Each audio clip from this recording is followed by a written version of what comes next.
નમસ્કાર, કેમ છો? ખાસ સરસ મજાનો જે ગઈકાલનો કાર્યક્રમ હતો જેનું નામ છે ટેકો દિવ્યાંગ આશ્રમ, એનો ઉદ્ઘાટન સમારોહ હતો. અને આપ તમામ મિત્રો જાણો છો કે ગુજરાતનું સૌ પ્રથમ સ્પેશિયલી દિવ્યાંગો માટેની રહેવાની વ્યવસ્થા, દિવ્યાંગો માટેની જમવાની વ્યવસ્થા અને એમને મેડિકલની વ્યવસ્થા, આ બધું જ એક જ જગ્યાએ નિઃશુલ્ક. ગુજરાતના અત્યારે લગભગ 11,80,000 દિવ્યાંગ મિત્રો છે.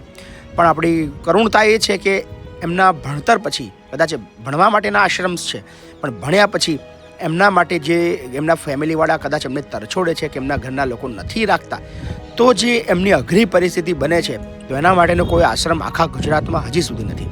તો આપણા ગુજરાતનો સૌ પ્રથમ એવો દિવ્યાંગ આશ્રમ છે જે સ્પેશિયલી દિવ્યાંગો માટે રહેવાની વ્યવસ્થા છે, એમના માટે સરસ મજાની જમવાની વ્યવસ્થા છે. અને ખાસ આપણે 42 રૂમોનું એક આલિશાન કેમ્પસ રેડી કરી રહ્યા છીએ, જેનું ઉદ્ઘાટન આપણે ગઈકાલે કર્યું અને મોટી સંખ્યાની અંદર દિવ્યાંગ મિત્રો હાજર રહ્યા.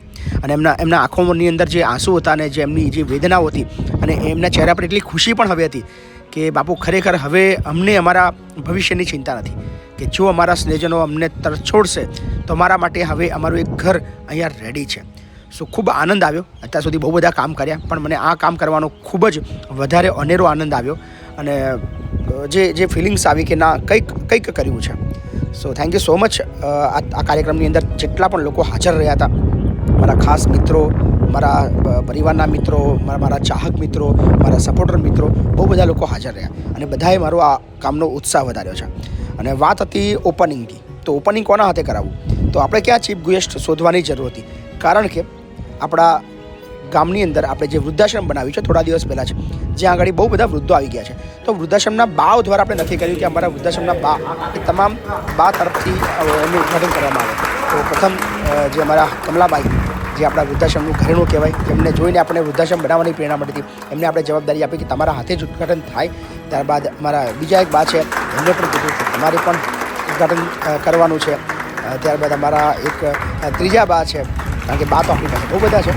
આ બધા જ બાના હાથે ટેકો દિવ્યાંગ આશ્રમનું લોકાર્પણ થયું અને આજથી તમામ દિવ્યાંગો માટેનું ઘર આપણે ખુલ્લું મૂક્યું છે. હવે કોઈ દિવ્યાંગને ચિંતા કરવાની જરૂર નથી. આવી કેટલી અઘરી જિંદગીઓ છે, જેમની રોજની જિંદગી ખૂબ અઘરી છે, પણ હવે એ ચિંતા નહીં કરે અને આવી રીતે ખુશીઓ મનાવશે, કારણ કે એમના ચહેરા પર સ્પષ્ટ દેખાઈ આવે છે કે આ જે આશ્રમ છે એ એમના માટે કેટલો ઉપયોગી થવાનો છે.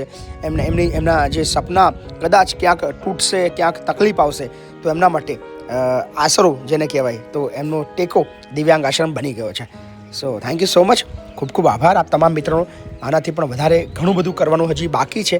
આ તો એક નાનકડો પ્રયાસ છે, ઘણું બધું આવવાનું બાકી છે. બસ આપ તમામ બધા મિત્રો એકબીજાને મદદ કરતા રહેજો, એકબીજાને સાથ સહકાર આપતા રહેજો, અને આપણે બધા સહિયારા પ્રયત્ન થકી આવા તમામ જરૂરિયાતમંદ લોકોની જિંદગી બદલવા માટે કામ કરતા રહીશું.